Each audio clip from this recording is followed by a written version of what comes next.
Imagine walking down the streets of London, New York, or Rio, past grand banks, glittering mansions, and old universities. They look timeless, but behind the stone walls lies a hidden truth. Much of this wealth was built on slavery. The sugar in your tea, the cotton in your shirt, the tobacco smoked in Europe's finest halls, all harvested by enslaved hands. While millions suffered and died, a select few became unimaginably rich. And here's the untold secret. Many of those families, corporations, and institutions are still with us today. The money never vanished. It simply changed form, moving from plantations to boardrooms, from auction blocks to banks. This is the story not just of slavery's cruelty, but of slavery's profits. A story of wealth that crossed oceans, shaped empires, and still lingers in the shadows of our modern world. Welcome to Mapping Wealth. Who got rich from slavery? For centuries, slavery was not only a system of forced labor, it was a vast economic engine that touched every corner of the globe. Behind the cruelty of the lash, the chains, and the auction block lay an invisible stream of wealth, flowing upward into the hands of merchants, aristocrats, bankers, and entire nations. When we walk today through the elegant streets of London, New York, Paris, or Lisbon, we see stone facades, banks, universities, and palaces that seem timeless, respectable, and rooted in traditions of excellence. Yet hidden in those walls is a darker history, one that rarely makes it into textbooks. The truth is that slavery did not simply enrich a handful of planters in the Caribbean or the American South. It fueled the rise of empires and built fortunes so large that they continue to shape our world even now. To map that wealth is to uncover how the suffering of millions was transformed into gold, real estate, and legacies that lasted for centuries. The story begins in Britain, where the sugar colonies of the Caribbean became more valuable than almost anything else in the empire. By the 18th century, islands like Jamaica, Barbados, and St. Kitts were often called the jewels in the crown of Britain, not because of their beauty, but because of their profits. Sugar was known as white gold, and its value rivaled silver and gold mined in the Americas. But the wealth was not evenly spread. It concentrated in the hands of a relatively small elite of plantation owners and their business partners in Britain. These men lived in great estates in the English countryside, enjoying political power and cultural influence. When they died, their fortunes passed to their heirs, embedding slavery's money deep into the fabric of British high society. Cities like Liverpool and Bristol were transformed by this trade. Liverpool, once a small fishing town, became one of the busiest ports in Europe, almost entirely due to its role in the transatlantic slave trade. Ships sailed from Liverpool with manufactured goods, traded them in Africa for human beings, carried those enslaved people to the Americas, and returned laden with sugar, cotton, and rum. Every link in this triangle brought profits. Merchants who financed the voyages grew rich, shipbuilders thrived, dockworkers were employed, and banks handled the payments, ensuring that money was reinvested into new ventures. By the late 18th century, Liverpool was booming, and its wealth was inseparable from slavery. Even today, many of its historic buildings were funded by those profits. The financial institutions of London were equally complicit. Lloyd's of London, the famous insurance market, insured slave ships against loss, meaning investors were protected even if enslaved people died on the Middle Passage. Human lives were reduced to figures on an insurance form, their deaths treated as financial risk rather than human tragedy. The Bank of England itself was intertwined with slavery. Directors and investors often had personal stakes in plantations, and the capital flowing through its vaults came in part from the sugar and cotton trades. Universities also benefited. Cambridge and Oxford colleges accepted endowments from plantation families. Professorships and libraries were funded by donations whose origins were soaked in slavery's wealth.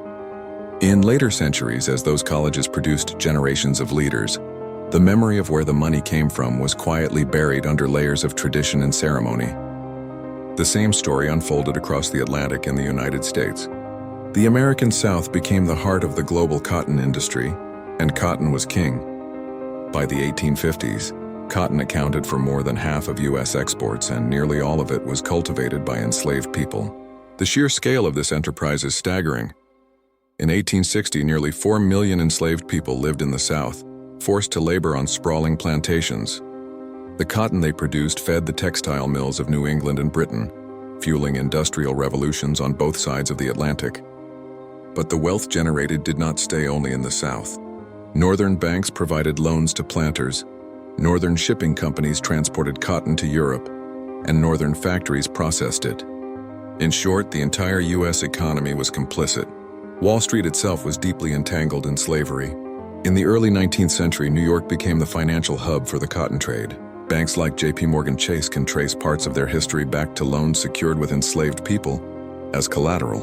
Insurance companies like Aetna wrote policies covering enslaved individuals, treating them as property.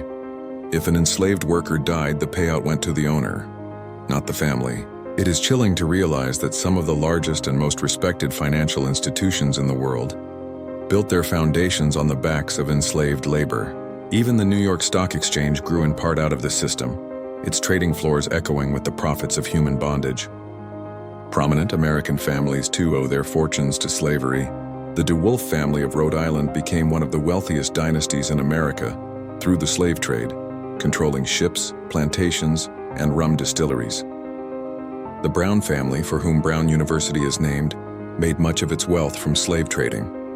Brown University itself has publicly acknowledged this history, admitting that its endowment was seeded by donations tied directly to slavery.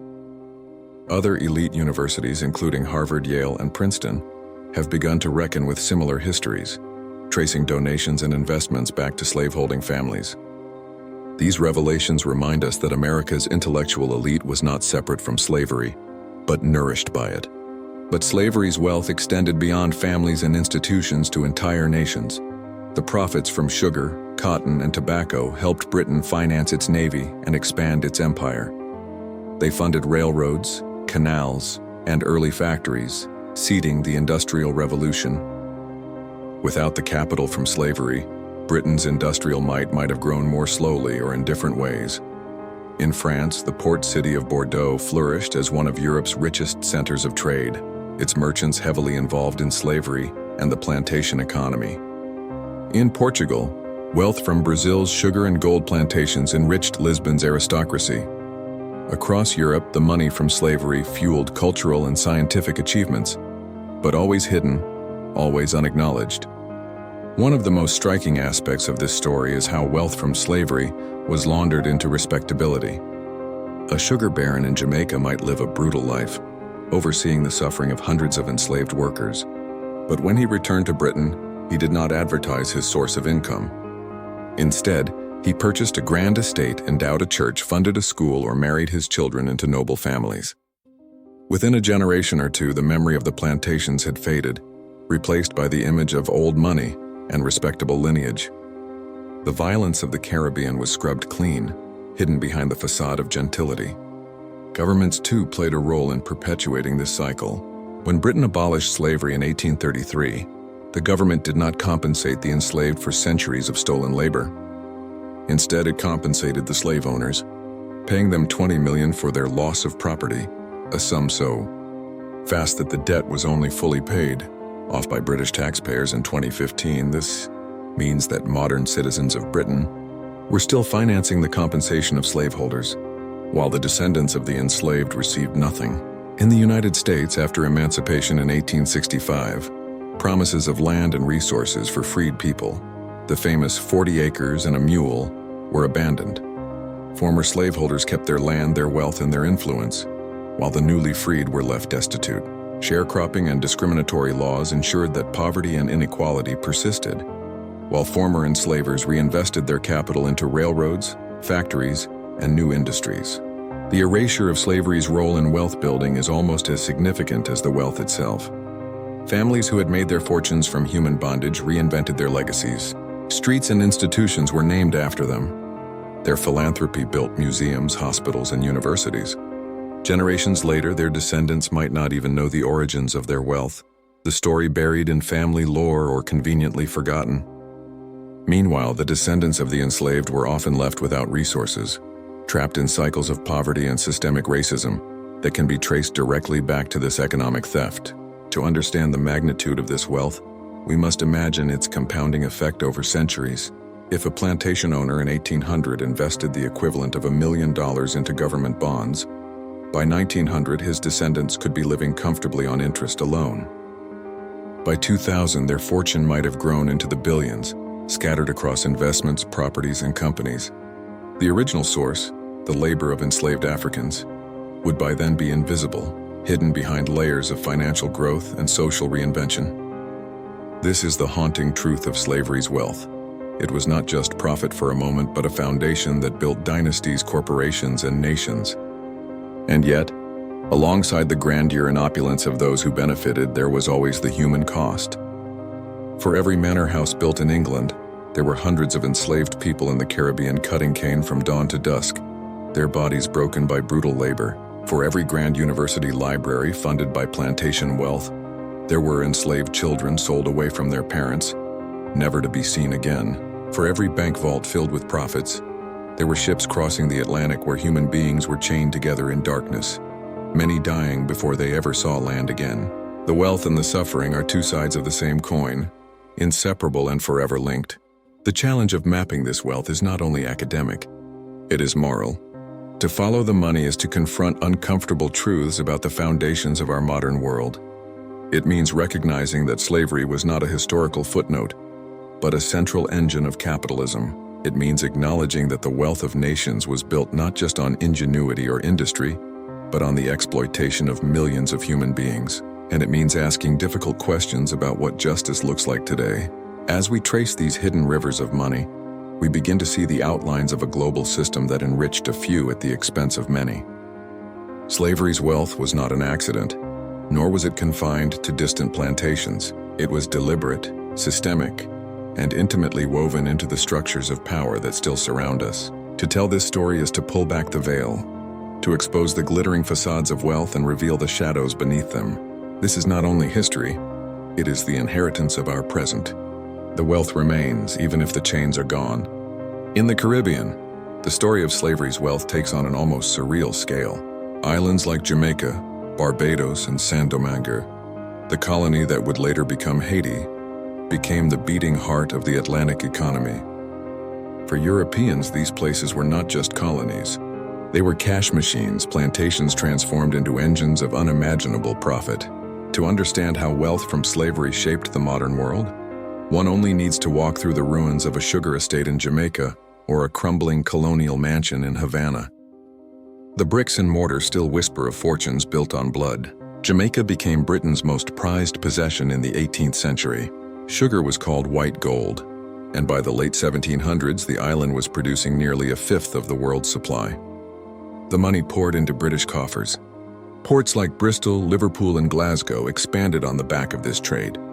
Ships left loaded with manufactured goods, exchanged them in Africa for enslaved men, women, and children, and sailed westward to the Caribbean. The cycle was endless, and with each turn of the wheel, fortunes multiplied. Entire streets of elegant Georgian townhouses in England were financed by the labor of enslaved people, cutting cane under the scorching sun. Barbados, though smaller, was equally significant. At one point, it was the most densely populated colony in the Americas, not by free settlers, but by enslaved Africans, outnumbering whites by 10 to 1. The island's wealth turned London's planters into lords of parliament, their voices echoing through the halls of power. These men were not just wealthy, they were untouchable, shielded by the sheer importance of their product to Britain's economy. Sugar was not a luxury. It was an addiction poured into teacups, cakes, and puddings across Europe. The sweetness of English afternoons came at the price of Caribbean suffering. And then there was Saint Domingue. Known as the Pearl of the Antilles, it was the most profitable colony in the world on the eve of the French Revolution. The sheer scale of its output is staggering even today. By the 1780s, Saint Domingue supplied half of the world's coffee and 40% of its sugar. The colony generated more wealth for France than all 13 American colonies did for Britain. Yet this wealth was not shared with the enslaved majority. Brutality in Saint Domingue was legendary. People were worked to death at such rates that the slave population had to be constantly replenished by imports from Africa. For the French aristocracy and merchants of Bordeaux and Nantes, however, the profits were irresistible. Mansions were built, vineyards expanded, and banks flourished, all on the suffering of those bound in chains across the ocean. But wealth built on violence breeds instability. In 1791, Enslaved people in Saint-Domingue rose in a rebellion that would become the only successful slave revolution in history. Within 13 years, the French colony was transformed into the free nation of Haiti. The shockwaves were immense. Plantation owners fled, many resettling in Cuba or Louisiana, carrying what wealth they could salvage. But the French government refused to let go of its claim. In 1825, under threat of naval blockade, Haiti was forced to pay France 150 million francs in compensation to former slaveholders. Imagine that, the enslaved and their descendants paying their former masters for their freedom. That crushing indemnity crippled Haiti's economy for more than a century, while enriching French banks and their investors. It is one of history's cruelest financial arrangements, and it reminds us that wealth extracted from slavery continued long after the last chains were broken. Cuba's story also reveals the extraordinary profits of slavery. When Haiti erupted in revolution, Cuba seized the opportunity. Sugar production shifted to Havana and Matanzas, fueled by tens of thousands of new enslaved Africans. By the mid-19th century, Cuba had become the largest exporter of sugar in the world, feeding Europe's sweet tooth. Spanish merchants grew rich. Havana's grand boulevards filled with opulent mansions, and European investors lined their pockets. The Cuban sugar boom shows how adaptable the machinery of slavery was. When one colony collapsed, another rose to take its place, ensuring the flow of profits never ceased. Brazil, too, tells a colossal story. It was the last country in the Americas to abolish slavery, holding on until 1888. Over nearly 4 centuries, Brazil imported more enslaved Africans than any other nation, almost 5 million people. Coffee, sugar, and gold from Brazilian plantations and mines flowed into European markets. The profits transformed Rio de Janeiro and São Paulo, enriched Portuguese merchants, and financed industrial development in Europe. Even after slavery was outlawed elsewhere, Brazil clung to it because the money was too good to abandon. Plantations sprawled across vast landscapes, and the brutality of labor there rivaled any in the Caribbean. For the Brazilian elite, slavery was not just an economic system, it was the foundation of their entire social order. When slavery was finally abolished, the injustice deepened. In Britain, when Parliament voted to end slavery in 1833, it did not compensate the formerly enslaved. Instead, it paid $20 million, an astronomical sum at the time equal to billions today, to the slave owners. These payouts created dynastic wealth that has trickled down through generations. Records show that prominent British families, including those who would later sit in Parliament, the judiciary, and even the monarchy, received direct payments. The moral inversion is staggering. Those who profited from centuries of exploitation were rewarded yet again, while the formerly enslaved began freedom in poverty. The same patterns repeated across the Atlantic. In the United States, emancipation in 1865 freed 4 million people, yet there was no land redistribution, no compensation, no restitution. Former slaveholders, however, often retained their land and simply shifted to exploitative sharecropping arrangements, ensuring that the wealth gap created by slavery endured. Financial institutions that had insured enslaved lives or underwritten slave ships moved seamlessly into the modern banking system. Companies like Aetna and New York Life once sold policies on enslaved people's lives. Banks like J.P. Morgan Chase, Wachovia, and others have acknowledged historical ties to slavery. In effect, the legacy of slavery was woven directly into the architecture of American capitalism. Even universities were touched. Harvard, Yale, Princeton, and other elite institutions all benefited from donations made by wealthy men whose fortunes came from slavery. In some cases, enslaved people themselves were sold to finance endowments. The irony is bitter. Institutions devoted to knowledge and enlightenment were built on the profits of human bondage. To this day, many of these universities are only beginning to reckon with their pasts, commissioning reports, offering apologies, and considering reparative measures. But the wealth they accumulated through centuries of compounding interest is vast, dwarfing the suffering of those whose lives were sacrificed.